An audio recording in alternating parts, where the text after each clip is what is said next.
Hi everyone, मेरा नाम शिवम कुमार है। मैं भी आईटी पटना से कंप्यूटर साइंस इंजीनियरिंग कर रहा हूँ। शायद आप सोच रहे हो कि आईटी बनना कितना मुश्किल काम है। बिलीव मी, मेरे लिए भी आसान नहीं था। मेरे पास सिर्फ 4 मंथ्स बचे थे और सिर्फ प्रिपरेशन के लिए उस टाइम में मेरी हालात वैसे ही थी जिस तरह से अभी आपके साथ सिचुएशन में आप। सिलेबस बिल्कुल अधूरा था, प्रेशर बहुत ज़्यादा था और कॉन्फिडेंस तो एकदम जीरो बराबर था। क्योंकि मेरी भी मॉक टेस्ट में जहाँ मैं पढ़ता था वहाँ एकदम नहीं मार्क्स आ रहे थे। सभी लोग का मार्क्स आ रहे थे, मेरे फ्रेंड सर्कल का आ रहे थे, मुझे कुछ समझ में नहीं आ रहा था। लेकिन मैंने एक ऐसा टाइम टेबल स्ट्रेटजी फॉलो किया जिसने मेरी पूरी प्रिपरेशन को बदल दिया। जैसे कि आप मेरे रिजल्ट को आप देख सकते हैं डिस्प्ले पर। मेरे जेई मेंस और जेई एडवांस में कितने मार्क्स आए थे आपको डिस्प्ले पर शो हो रहा होगा। लेकिन रिजल्ट की बात करें तो मेरी जेई मेंस में 99 प्लस परसेंटाइल स्कोर किया था और आज आईआईटी पटना में सीएससी ब्रांच परस्यू कर रहा हूँ। और यही टाइम टेबल मैं आज आपके साथ शेयर करने वाला हूँ, बिल्कुल प्रैक्टिकल, रियलिस्टिक और एक क्लियर स्ट्रेटजी के साथ। और साथ ही साथ आपको स्टेप बाय स्टेप गाइडेंस करूंगा ताकि जो आपके अगले 120 डेज जो आपको होंगे, अगले के 120 दिन होंगे जो आपको बदल सकते हैं। चलिए वीडियो को स्टार्ट करते हैं। सबसे पहले बात करते हैं कि ग्राउंड रियलिटी क्या होनी चाहिए। आपको अभी इस वक्त ग्राउंड रियलिटी आपको अपनी चेक करनी होगी। ग्राउंड रियलिटी इतना सेंस मतलब सबसे पहले आपको एक्सेप्ट करना होगा कि 4 मंथ्स आपके पास ही बचे हैं। अब आपके पास हार्ड वर्क नहीं, आपको फुल्ली आपको स्मार्ट वर्क काम करना होगा, तभी आप एक अच्छे स्कोर तक पहुंच सकते हैं। हर चैप्टर्स नहीं होगा लेकिन सही चैप्टर्स होंगे तभी आपको 99 प्लस परसेंटाइल तक पॉसिबल है। लेकिन एग्जाम्पल में मैंने थर्मोडायनेमिक्स छोड़ दी थी, लेकिन मॉडर्न फिजिक्स और इनऑर्गेनिक केमिस्ट्री को डेली बेसिस पे मैंने रिवीजन किया। साथ ही साथ उसका पीवाईक्यू क्वेश्चन किया था, जिससे मुझे आइडिया लगा क्वेश्चन किस लेवल तक आ रहा है, क्योंकि उनका वेटेज बहुत ज़्यादा था। अब बात करते हैं कि सेकंड में आपको क्या होना चाहिए कि आप 4 मंथ्स आपके टाइम टेबल किस टाइप से आपको जाना चाहिए।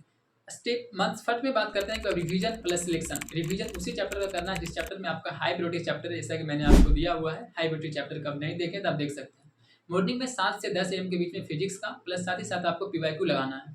आफ्टरनून में 12 से 3 बजे के बीच में केमिस्ट्री का एनसीईआरटी को रिवीजन करना है। साथ ही साथ आपको ऑर्गेनिक केमिस्ट्री का प्रैक्टिस करके चलना है। एग्जैक्टली इसी को फॉलो करिए, आपके अच्छे मार्क्स आ जाएंगे। इवनिंग में 5 से 9 बजे के बीच में मैथ्स का कैलकुलस सोल्व कर सकते हैं या फिर कोऑर्डिनेट ज्योमेट्री को साथ ही साथ लगाइए, इसका वेटेज बहुत ज़्यादा रहता है।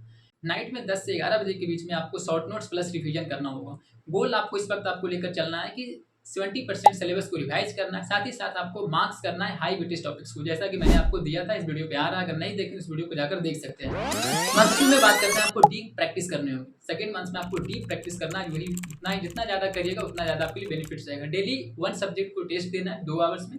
इधर कॉपी मेंटेन करके चलना है, साथ ही साथ उसमें लिखना है सिली मिस्टेक्स नोट्स, कहाँ मैंने फार्मूला रिकैप नहीं कर पाया या फिर मैंने वो पढ़ा नहीं था, जो भी आपको कारण उस पर मेंटेन करके चलना है। फोकस चैप्टर को पर फोकस करना है हाई वेटेज टॉपिक्स पर। जैसे फिजिक्स में बात करते हैं electrostatics, current electricity, modern physics. Chemistry में बात करें तो जीओसी, हाइड्रोकार्बन। एनसीईआरटी में बात करें तो इनऑर्गेनिक का खास करके पूरा एनसीईआरटी से ही पढ़कर चलना है। मैथ्स में अलजेब्रा और कैलकुलस। मंथ 3 में बात करते हैं तो mock test and speed. Alternate day पर आपको फुल मॉक टेस्ट देना होगा। साथ ही साथ आपको टाइम बाउंड प्रैक्टिस करना होगा। टाइम बाउंड प्रैक्टिस करने का मतलब आपको घड़ी के समय से अकॉर्डिंग 3 आवर्स को टाइम सीटिंग करके बैठना है, जिस तरह से एग्जाम में माहौल रहता है, ताकि स्लॉट आपका सिमुलेशन काम कर सके।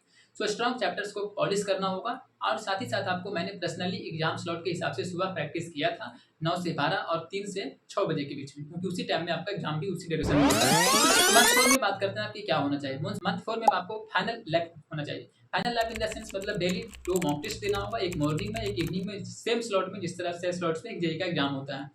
सिर्फ स्ट्रॉन्ग प्लस मीडियम टॉपिक को रिवाइज करना है। अब आपको हार्ड टॉपिक्स को नहीं रिवीजन करना, अगर रोटेशन आपका वीक है इसको मत छूइएगा। केमिस्ट्री में एनसीईआरटी को लाइन बाय लाइन पढ़ना वेरी इंपॉर्टेंट है। स्लिप साइकिल एग्जाम के स्लॉट से हिसाब से आपको एडजस्ट करना होगा। ऐसा नहीं कि सो नहीं रहे हैं, रात दिन आप पढ़ रहे हैं, रात में जग रहे 2-2 घंटा, तो आपको बेकार हो जाएगा एग्जाम माहौल, आपको टेम्परामेंट खराब कर देगा।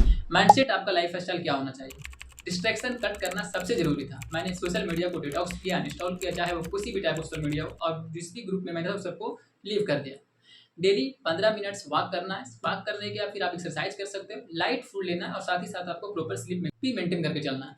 मोटिवेशन कभी भी परमानेंट नहीं होती है, लेकिन कंसिस्टेंसी परमानेंट होती है। इसलिए हर दिन छोटे छोटे स्टेप्स आपके लिए इंपॉर्टेंट हो सकते हैं। आपके जो एम है, आपके जो गोल है, वहाँ तक आपके ले जाने का काम करें। एग्जाम हॉल की स्ट्रेटजी आपको क्या होना चाहिए। सबसे पहले एग्जाम हॉल में जब बैठे तो आपको सीक्वेंस मैटर बहुत ज़्यादा मैटर करता है। जो मैंने भी दिया था वो मैंने भी अपने सीक्वेंस को फॉलो किया। उसी सीक्वेंस में आप दीजिए, आपका एग्जाम बेटर जाएगा, बेस्ट होगा। केमिस्ट्री में फर्स्ट आपको केमिस्ट्री पर स्विच करना है एग्जाम हॉल में। इसमें क्योंकि फास्ट होता है और कॉन्फिडेंस आपका बूस्ट होगा। अगर कॉन्फिडेंस आ गया ना तो नेक्स्ट आपको स्विच करना है फिजिक्स में। ऐसा मैं क्यों बोल रहा हूँ कि फिजिक्स में सबसे ज़्यादा बात तो मॉडरेट टाइम लेता है, लेवल भी थोड़ा मॉडरेट में ही रहता है।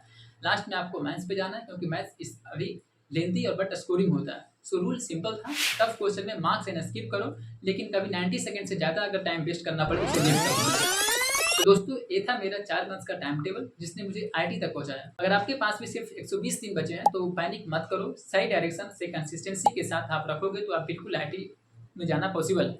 पॉसिबल का मैंने खुद एक एग्जांपल दोस्त है। सो कमेंट में बताओ कि अभी आप किस फेज में हो और किस सब्जेक्ट से सबसे ज़्यादा स्ट्रगल कर रहे हो। सो वीडियो हेल्पफुल लगी हो तो लाइक और शेयर जरूर करें, क्योंकि मैं इस टाइप का वीडियो और भी बनाता रहूँगा आप लोगों के लिए, क्योंकि मैंने भी अभी जस्ट ही पास आउट करके निकला हूँ, तो मुझे भी पता है कि इस टाइप से जेईई एस्पिरेंट्स को खास करके प्रॉब्लम होती है जब कॉन्फिडेंस लो होते हैं एक एवरेज स्टूडेंट्स को, ताकि और स्टूडेंट्स को भी इस जर्नी को आसानी बना सके। सो मैं शुभम कुमार आईआईटी पटना से, और याद रखो सही टाइम टेबल ही आपको आईआईटी का रास्ता